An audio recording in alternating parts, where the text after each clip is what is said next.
Why are we afraid when we have a responsibility to represent? I would constantly remind them that I have 1.4 billion people who are counting on me to be the voice. I shall be the voice. And the thing that got me the most was the fear that the ambassadors had of speaking out. Now, I understood the fear was real because all it takes was for the State Department to pick up the phone and call the foreign minister and say, hey, your ambassador is being uncooperative. They don't even have to say why, and next thing you know, the ambassador is being called out. That was one. But at the same time, you are there to represent millions of people. And when you don't speak, those millions of people have no voice. Why are we afraid when we have a responsibility to represent? I would constantly remind them that I have 1.4 billion people who are counting on me to be the voice. I shall be the voice.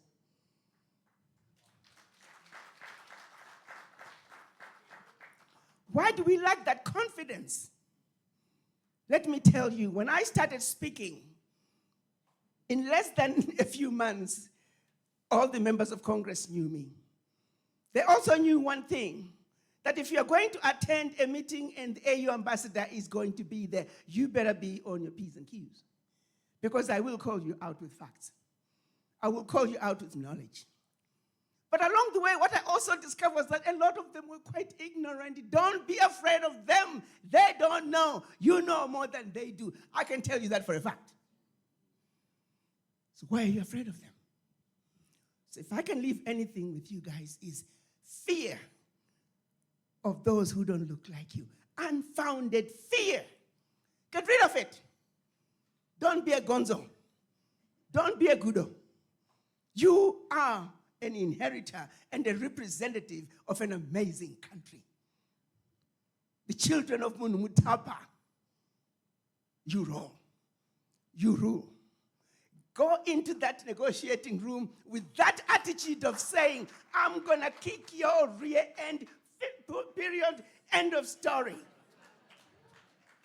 I'm going to go into this conference room with an attitude that I got you beat, I rule, and I will win. The best deal is going to be in my corner. Change your attitude.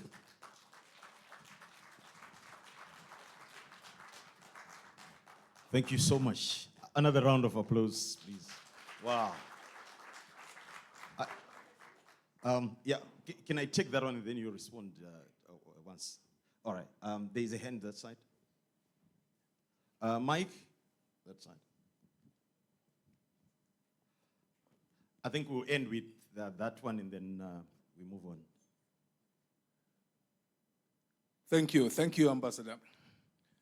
You have rekindled the spirit of the liberation war in some of us who were involved in the war of liberation. How do we deal with this culture of fear here, back home, in our own country, where we don't speak frankly, openly, and where leadership across all divides, business, political, religious, there is this culture that has been developed, the culture of fear, where people are threatened. If you speak, you are silenced. And how do we support those who speak? Because they are targeted. And then everybody, like the mice, like the goodos, right? They all disappear and continue to suffer in silence. Instead of standing up and speaking for our rights, instead of standing up and challenging each other, and how do we create this ethos in leadership, which is open, transparent, and which is prepared to be challenged on their leadership by those whom they lead, and accept that they need to change. Wonderful.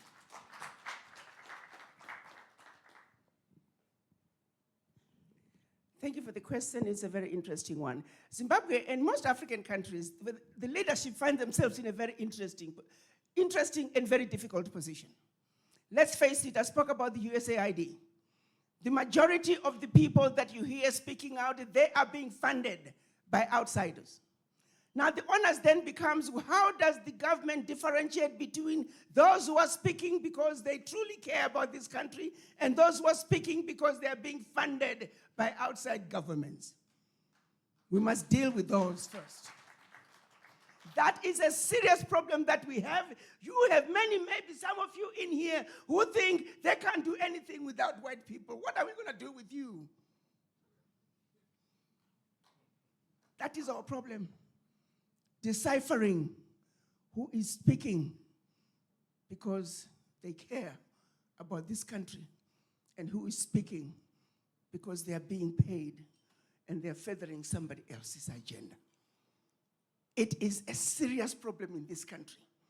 Even within government, Honorable Speaker, you would agree with me that there are people who are on government payroll. I know one or two that are working for the Zimbabwean government.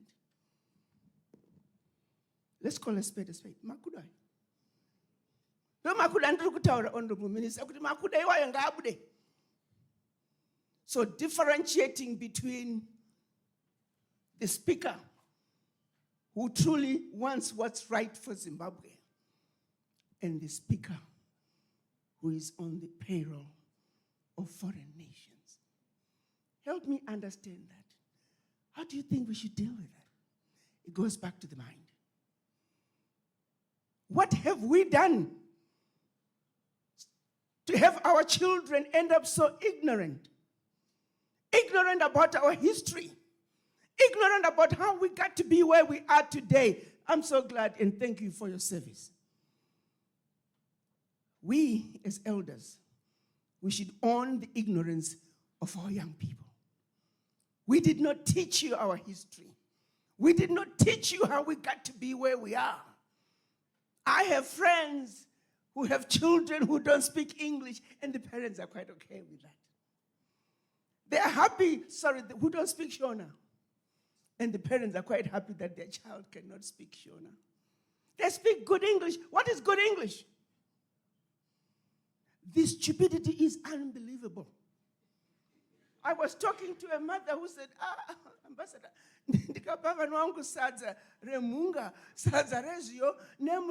they start crying. Where did we go wrong?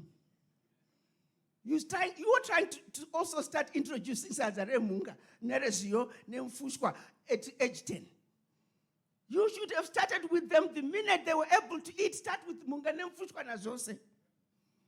But because you did not introduce those foods, your children don't have the appetite for it. I have 5 children. One was raised by my mother-in-law. So basically, I gave birth, I turned him over to my mother-in-law. She would cook salsa for him. He's the only one. He won't eat anything else. If he's left alone, he'll eat salsa 24/7. Because he ate salsa with grandma from birth. So we need to own some of the ignorant people who are using whatever megaphones they can have to destabilize the country, to spread lies about Zimbabwe. If we cannot promote Zimbabwe, who will? So yes, if you see anyone, no matter what the issues, we can sit down and talk about it. But the media with which some of the people who are going against the government, they are using the wrong media. They have ulterior motives. Those are the good ones I was talking about. We need to sideline them. But how do we identify them? It becomes a challenge. It becomes a challenge. But let's understand that among us, let's not follow Gundam Saira. Just because somebody has a platform, you just can't just follow them because they told you so. Ukanzwa nyaya, think for yourself. Iyi nyaya iyi, pani nyaya era. Kana kuti kungutaura chete. Vazhinji tinogona kunyeba kuita pane nyaya ipo pasina nyaya. Did you stop to think for yourself? Is there an issue here? Numbers yamaraini. madzimai angati naye mainingi makambozvinzwa pane nyaya instead yekuti uyabvunza kuti nyaya yawanzwa ndeyechii womhanya kuti makambozvinzwa here apa pane nyaya zinoramba zvichingonzi pane nyaya asi hapana bvunza kuti nyaya yacho ndeipiko. That's what most of you do on social media. You just follow nyaya yatangwa nomumwe munhu kuti pane nyaya pasina nyaya. Nyaya Zimbabwe is a very simple one. This war was fought and won with blood. Human beings died for this country. That is the one principle through which we must stand solid and be unshakable on this position. Anything else that happens, we will remain on this position. We deal with it from this position. When you find yourself starting to have another foundation, you are not a Zimbabwean. Get out. Thank you, Africa.